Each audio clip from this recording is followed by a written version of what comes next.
من شرور أنفسنا ومن سيئات أعمالنا من يهده الله فلا مضل له ومن يضلل فلا هادي له ونشهد أن لا إله إلا الله وحده لا شريك له ونشهد أن سيدنا وحبيبنا وشفيعنا ونبينا محمدا عبده ورسوله صلى الله عليه وعلى آله وأصحابه وأزواجه وذرياته وأهل بيته وسلم تسليما كثيرا كثيرا.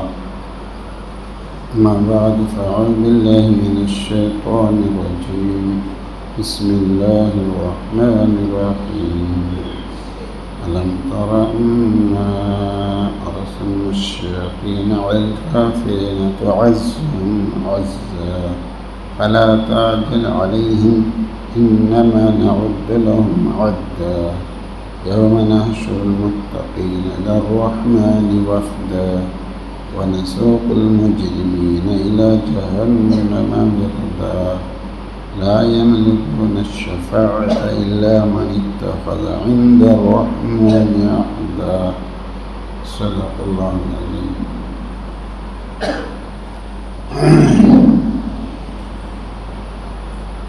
دوستو، یہ دنیا امتحان کی جگہ ہے. اللہ پاک نے ہدایت کے اسباب بھی بنائے ہیں. انبیاء علیہ السلام کو بھیجا، آسمانی کتابیں نازل فرمائی،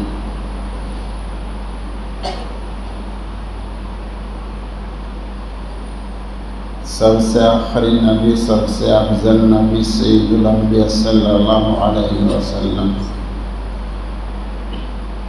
ان کی سیرت کو خود بھی پڑھیں، اپنے بچوں کو سنائیں تاکہ ایمان تازہ ہو.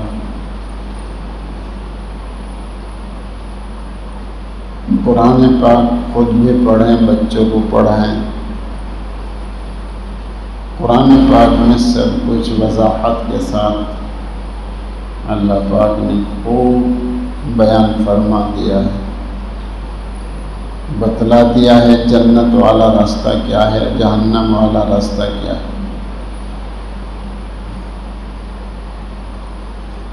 اپنے گھروں میں بھی ایک دن جنت کی بات کر لو، ایک دن دوزخ کی بات کر لو. جب ان کے سامنے یہ غیب کی باتیں ذکر کی جائے گی تو ایمان میں تازگی آئے گی. مسلمان اسی کو کہتے ہیں جو غیب پر ایمان لاتا ہے. الذین یؤمنون بالغیب. جنت ہم نے نہیں دیکھی ہے، ایک غیب کی چیز ہے، اس کا ماننا ضروری ہے. جو جنت کو نہیں مانتا مسلمان نہیں. دوزخ کو ہم نے نہیں دیکھا ہے، جو اس کو نہیں مانتا ہے وہ مسلمان نہیں ہے.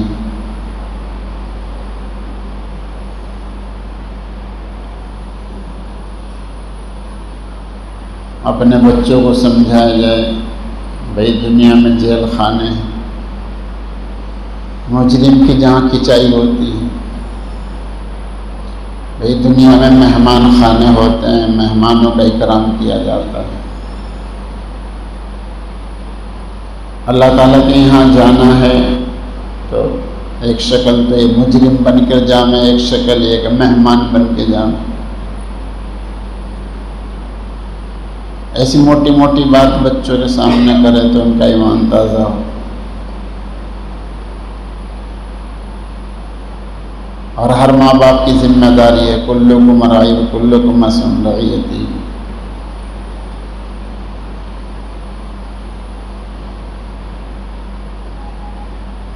گھروں میں بھی مکتب زندہ کیا جائے جس میں قرآن پاک کی تلاوت ہوں، بچے سبق یاد کر لیں. اسی میں ایک عقیدہ بتا دو، ایک دن فرشتوں کی بات بتا دو، ایک دن آسمانی کتابوں کی بات بتا دو. پھر مسجد کا مکتب مضبوط رکھو، وہاں قرآن پاک کی تعلیم چلتی رہے۔ امام صاحب تمہارا تعاون کریں گے بچوں کو سدھارنے میں۔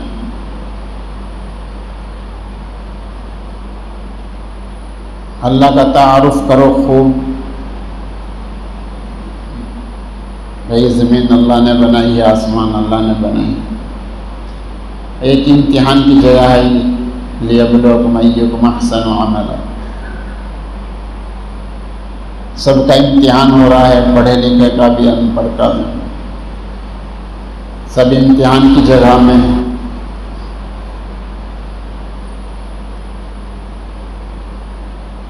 اور بھائی نتیجہ آخرت میں آنے والا ہے۔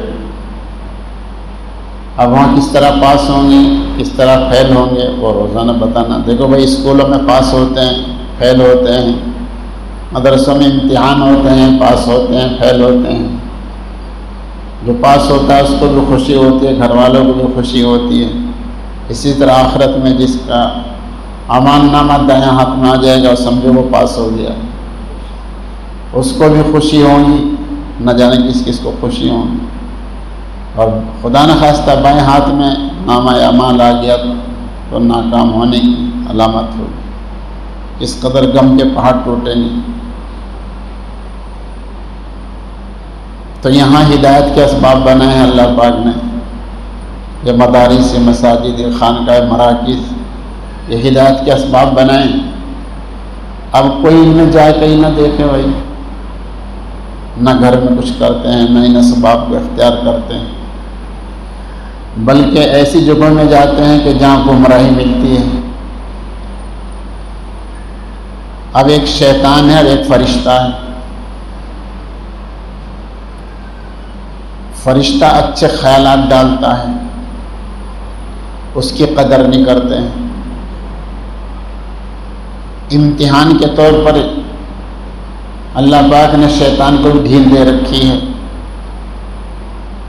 شیطان بھی اپنی محنت کر رہے ہیں، کسی کا ہاتھ پکڑ کر نہیں روکتا وہ نماز سے، شیطان کسی کا ہاتھ پکڑ کر نہیں روکتا ہے، بس وہ بھی وسوسے ڈالتا ہے۔ فرشتہ بھی اچھا خیال ڈالتا ہے، اس کی قدر نہیں کرتے ہیں۔ شیطان برے وسوسے ڈالتا ہے، اس کی قدر کر لیتے ہیں، اس کے پیچھے چل پڑتے ہیں۔ وہ جہنم کا راستہ دکھاتا ہے، فرشتہ جنت کا راستہ دکھاتا ہے۔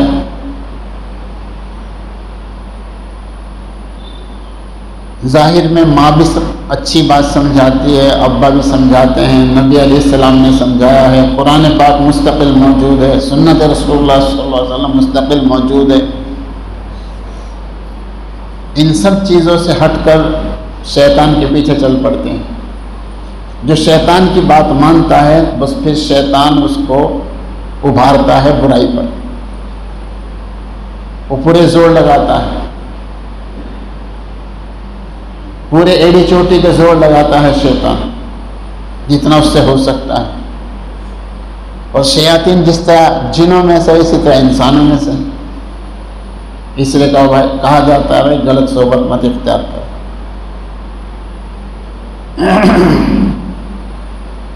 تو شیطان پورا کام کر رہا ہے، برے خیالات اگر آئیں تو کیا کریں؟ لا حول ولا قوت الا باللہ پڑھ لو، آمنت باللہ و رسولی پڑھ لو، جہاں برے خیال آ رہے ہو جگہ کو بدل دو۔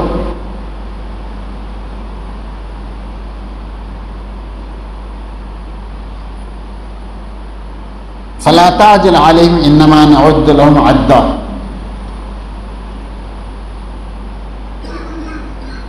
ایک ایک منٹ بھی شمار ہو رہی، جتنی زندگی دی ہے، ایام دیے ہیں، وہ بھی شمار ہو رہے ہیں۔ اور نافرمان شیطان کے پجاری جو کچھ کر رہے ہیں وہ بھی سب شمار ہو رہا ہے، سب کچھ قیامت میں سب کچھ سامنے آ جائے گا۔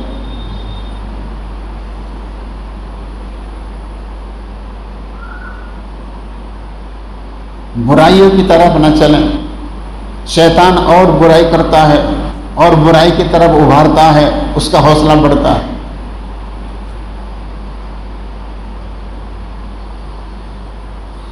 اور جو آدمی تقوی اختیار کرتا ہے، پرہیزگاری اختیار کرتا ہے،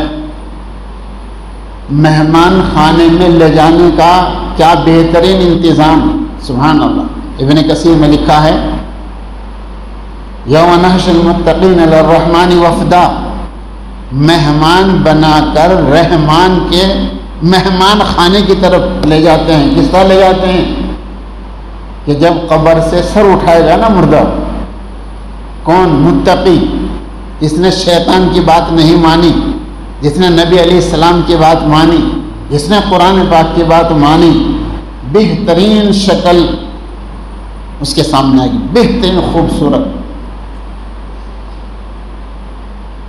مردے سے کہے گا مجھے جانا ہے، کہ نہ میں نہیں جانتا ہوں، کہ میں وہ تیرے اچھے اعمال ہوں جو زندگی میں تیرے اوپر سوار رہے، تو نے نمازیں پڑھی ہیں، رات میں تہجد پڑھی ہیں، روزے رکھے ہیں، اچھے کام کیے ہیں۔ اور یوں لکھا ہے ابن کثیر میں، بہترین اونٹنیاں، خوشبودار، ایک قدم اتنی دور پڑے جہاں تک نظر کام کرے، بڑی عزت کے ساتھ فرما برداروں کو ان پہ سوار کر کے جنت تک لے جایا جائے۔ جس طرح مہمانوں کا اکرام ہوتا ہے، بڑھیا سواری کا انتظام کرتے ہیں مہمانوں کے واسطے، پورا استقبال ہوتا ہے، وہاں کا استقبال تو وہاں کا ہوگا ماشاءاللہ۔ کیا بیان کیا جا سکتا ہے، کیا بہترین وہ سواریاں ہوں گی، کیا بہترین خوشبوئیں ہوں گی، اور کس انداز میں وہ چلیں گی کہ ایک قدم اتنی دور جہاں نظر پڑے، سبحان اللہ۔ مہمان بنا کر وفدن، وفد جو آتا ہے سوار ہو کر ہی آتا ہے، بے سوار کے نہیں آتا ہے، اس لیے اس کا مطلب بیان کیا، مہمان بنا کر، سبحان اللہ۔ اور ابن کثیر میں لکھا ہے جنت میں کیا ملے گا، اللہ اکبر، ایک ایک مکان میں 70 بیڈ، ہر بیڈ پہ 70 حور، ہر حور پہ 70 جوڑے، سبحان اللہ۔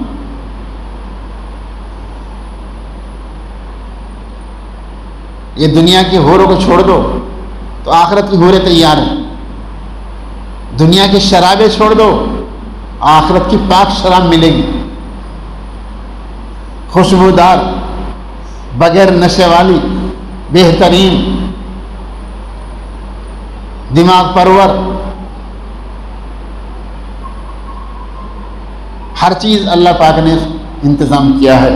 تو جنت کی ان چیزوں کا تذکر اپنے بچوں کے سامنے کرو تاکہ وہ ان کے ایمان تازے ہو جائیں، بہکے نہیں، گمراہ نہ ہوں، ایمان میں تازگی پیدا ہو جائے، نمازیں دل لگا کے پڑھیں، ان چیزوں کا تذکرہ کیا جائے۔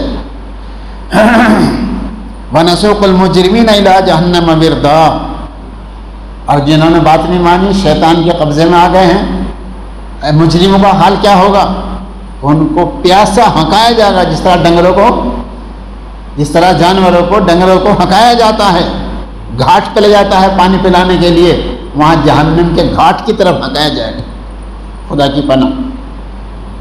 بس مجرموں کا حال تو مجرموں کا ہی ہوتا ہے، ان کو وہ تو مجرم کی طرح ہنکائے جائیں گے جہنم کی طرف، اور جہنم کے عذابات جانتے ہیں سب، کیسے کیسے عذابات، خدا کی پناہ۔ لا یملکون الشفاء، کسی کو اختیار نہیں انہیں شفاعت کرنے کا، الا من اتخذ عند الرحمن عہدا، مگر بھائی جس کو اجازت ہوگی، رحمان کے یہاں سے جس کو اجازت ملے وہی سفارش کر سکتا ہے۔ مگر مجرمین تو کیا کہہ رہے ہوں گے، فما لنا من شافعین، جو بغیر ایمان والا اس کے لیے تو کوئی سفارش ہی نہیں ہونے کا۔ ایمان والوں کی سفارش کرنے والے انبیاء علیہ السلام، فرشتے، علماء، یہ حضرات ہوں گے اللہ کی اجازت کے ساتھ۔ ان کو بھی اجازت کس کی ملے گی، ایمان والوں کی ملے گی۔ ایمان کی قدر کریں، ایمان میں تازگی پیدا کریں، اپنے گھروں میں بیٹھ کر ایمان کی بات کریں۔ جب ایمان مضبوط ہوگا پھر اعمال میں جان پڑ جائے گی۔ ایمان کی بات ضرور کریں، چاہے ایک جملہ بولنا ہے روزانہ اپنے گھروں میں، تاکہ ایمان میں تازگی پیدا ہو جائے۔ ایمان میں جب مضبوط ہوگا اس کے اثرات اعمال میں ظاہر ہوں گے۔ اللہ توفیق عطا فرمائے۔